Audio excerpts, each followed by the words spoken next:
আজি ইয়াত 112খন নামঘৰ সংযোগ হৈছে লগতে 40মান মন্দিৰ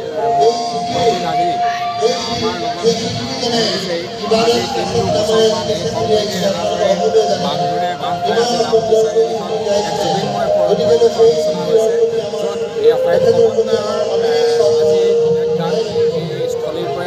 বাহিৰ হৈছে কাৰণ জুবিনৰ এটা কথা আছিলে যে মানৱতাবাদী চিন্তাধাৰা উচ্চাৰি আছে ধনী দুখীয়া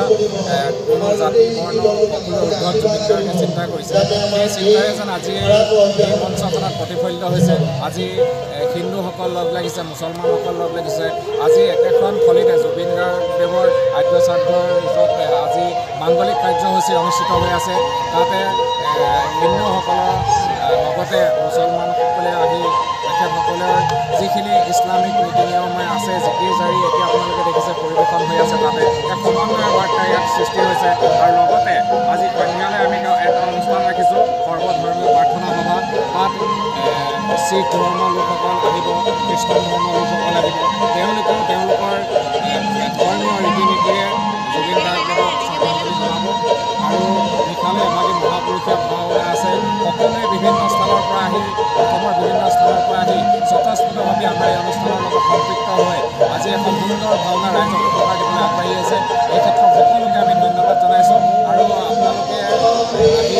এই বাৰ্তা আপোনালোকৰ যোগেদি আমি আশা ৰাখিছোঁ সমন্বয়ৰ বাৰ্তা আজি সমগ্ৰ অসম তথা ভাৰতবৰ্ষলৈ ওলাই যাওক ইয়াতে কামনা কৰিছোঁ আজিৰ অনুষ্ঠানটিৰ বিষয়ে দুআষাৰ জনাব এই অনুষ্ঠানটোৰ বিষয়ে বিশেষ বহলাই ক'বলগীয়া নাই আমাৰ সাৰ্থক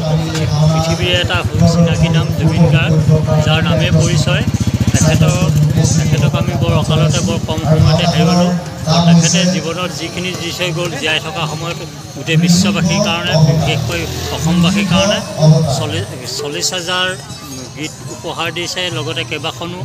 আমাক কথাছবি উপহাৰ দিছে আমি তেখেতক হঠাতে সাগৰ তলিত শুৱাই দিবলগীয়া হ'ল আমি অবাঞ্ছিতভাৱে তেখেতৰ আমি 30 দিনে আমি প্ৰকৃতিৰ লগতে আমি কোনো মানুহে সহ্য কৰিব পৰা নাই একুৰা নুনুমোৱা জুই কোট লৈ থাকিবলগীয়া হৈছে গতিকে আমি তেখেতৰ এই আজি 30 দিনত আদ্য শ্ৰাদ্ধ